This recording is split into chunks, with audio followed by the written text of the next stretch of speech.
is up, fisherman? As you can probably intuitively figured out, I've been hard pressed to catch anything through the ice. This season has been absolutely horrible for me. I have not caught a single bluegill, as much as it pains me to say it. But leads me to today, where I've been thinking about the summer and how I want to go back. But this leads me to the question of the video: what is the most sought after fish in Iowa?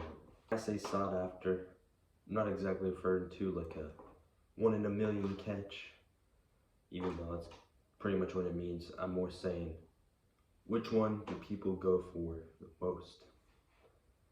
Now, there's a lot of fish that can make arguments for putting them up on the screen right now, but I'm gonna really dig into, let's go 4 big ones. Starting off my list though, heavy hitter, fish whose image is synonymous with really just fishing. It's the largemouth bass. Now, people love these things because in Iowa you've got a lot of farm ponds. You can throw them in and they get to a size where fighting them is really fun. As much as a river rat like me hates to admit it, once you get into those big boys, they're fun. It's really clean and efficient to bass fish because you don't need to get any bait unless you really want to. You can use live bluegill, but they're aggressive fish.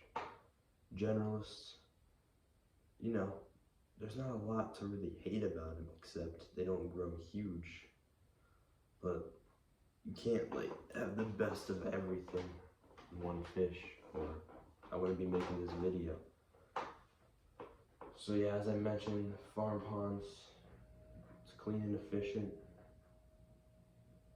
Yeah, it's just what thrives around here, and don't want to say it's easy because catching a huge bass is by all means not easy. It takes years and years of experience, you know, with anything pretty much. And yeah, it's a tough competitor to take down. Also, I should probably mention that everything I say here should be taken with a grain of salt. I'm just anecdote from a river rat on the southeast side of Iowa.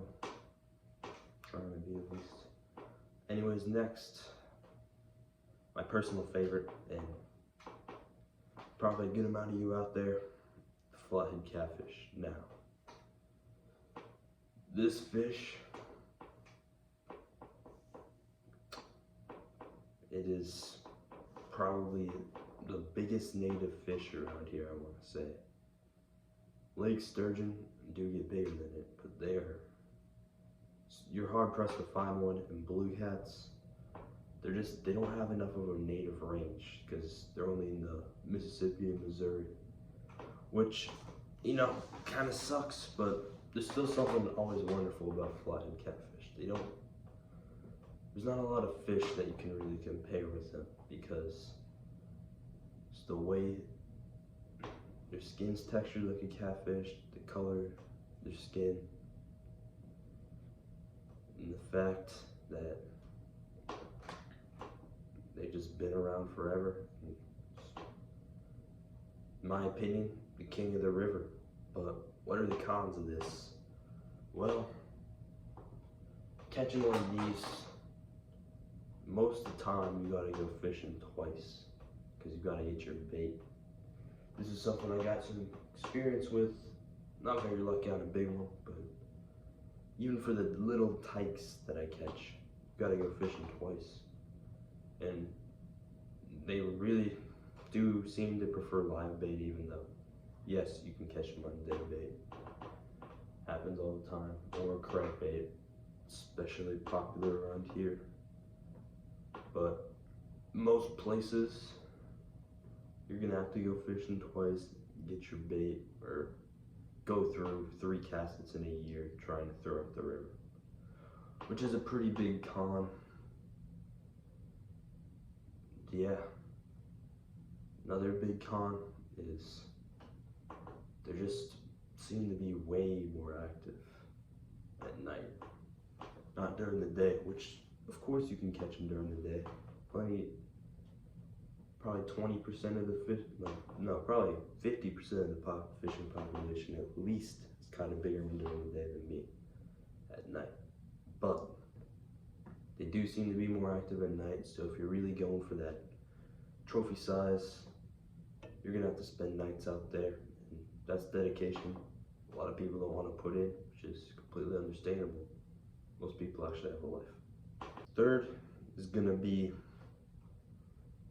fish that was not naturally found in the wild, yet is synonymous with spillway culture. That's right, the hybrid striped bass, or most of us like to call them wiper.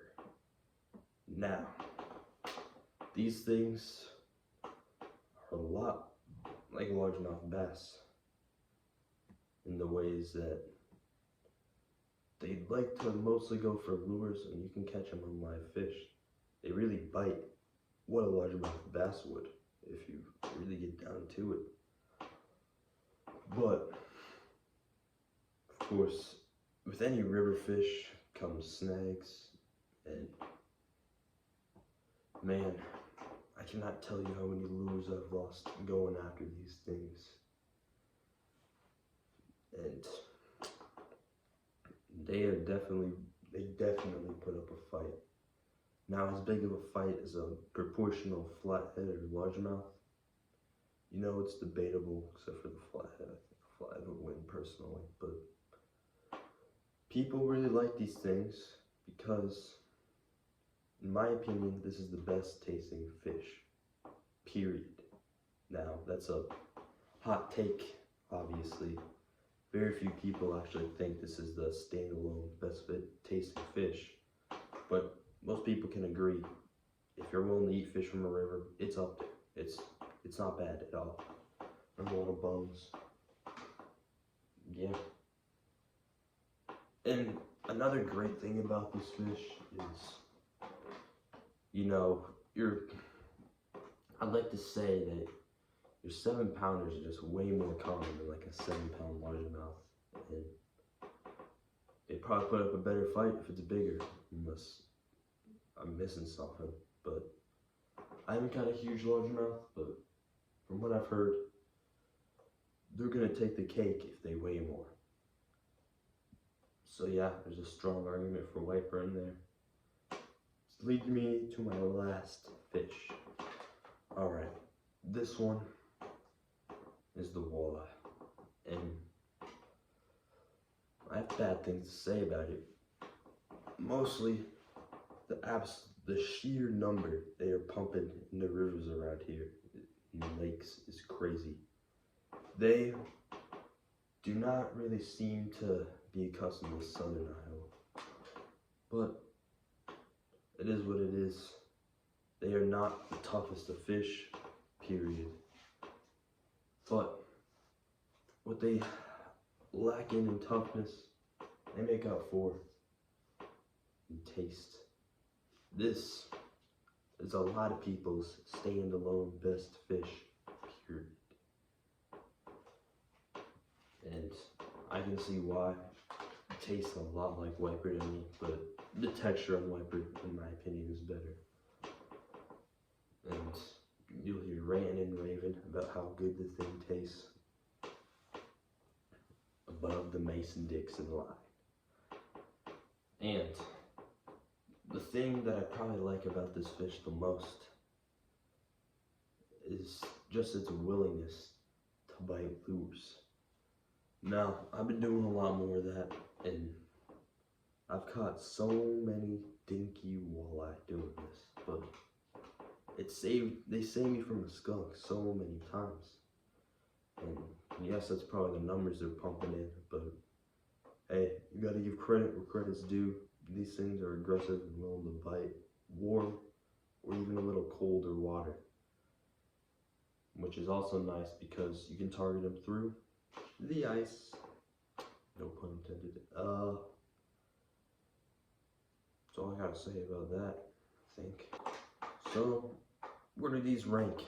Well, personally, take it with a grain of salt, but personally, what I see is people go for largemouth bass most because clean, efficient, no bait necessary. They are pretty much everywhere. You can find them in rivers as well, surprisingly. You don't need to get bait for them, like you do with flatheads, none of the other fish on this list. But they are just very versatile in a pond environment and will dominate if put in there and given the right resources, which, you know, is respectable because they have changed fishing really from what it would be if this fish didn't exist. Now, number 2. Maybe a bit of, really depends, but I don't really see anyone anymore. God darn it. Another flathead. I hate those things. They don't fight at all. I don't see it. Truly. There's a few old heads out there that just don't like catfish, and to each their own. Do whatever you want, but I really don't see too many people that are complaining about the flatheads. There's good reason for this, because they are probably the biggest natural fish, more commonly found in Iowa. And they are not exclusive to rivers. Many of you probably know the state record is caught out of Little Lake Ellis, 81 pounds. That's a fish right there. That is unimaginable for someone like me. I can't even comprehend that size. But what puts us below the largemouth bass? Well, I think tradition, personally, really sets it back because, well, from what I've heard from the older heads back in the day, just wasn't a thing you really did go for flatheads. But they have definitely improved as they deserve to be. And in my heart, they're always going to be number 1, especially for around here. And yeah, I really, disrespect them. So I'll bring this into number 3. And it's tough between walleye and wiper. But this is a tough one. I think I'm going to go with walleye number 3.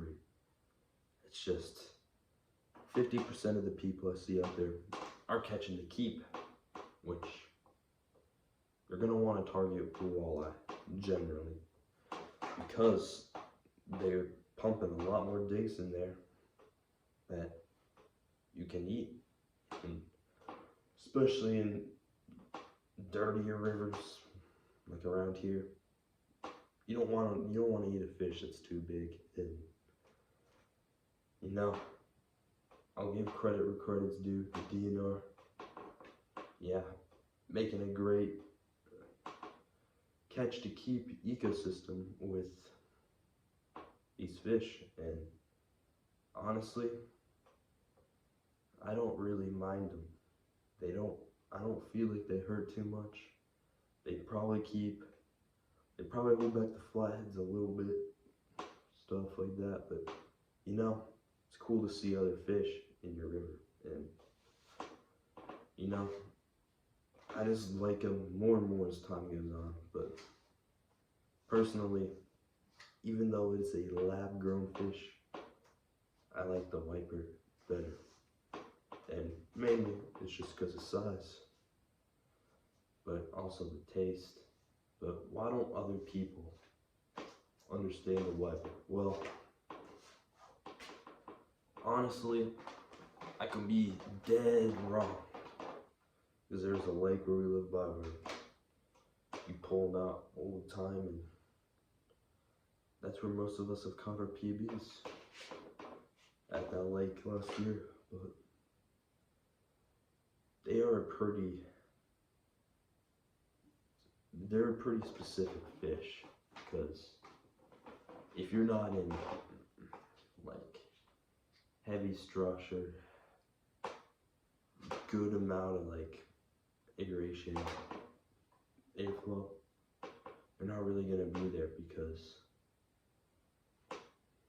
the reason they're not kept in ponds, I'm not sure. They're not as adaptable as largemouth. I would want to bet they probably need a lot more food. Just totally ranting here, I'm guessing. But they probably need a lot more food, a lot more aeration, and they are not the toughest fish either, a lot like walleye. But they do go for a lot of stuff, but not everyone's farm pond is gonna have wiper in it. And I think that if your guy goes to a spillway, they are probably number 1 or number 2, as they deserve to be. But I think public perception, they just don't really know about them as much, and that's just my whole thought process on this. Pretty much gibberish, but yeah, I'm trying out here. Make sure, like and subscribe. We're gonna get some more content posted. Ice is turning bad, so it's the rough season. Yeah, I'll see you in the next one.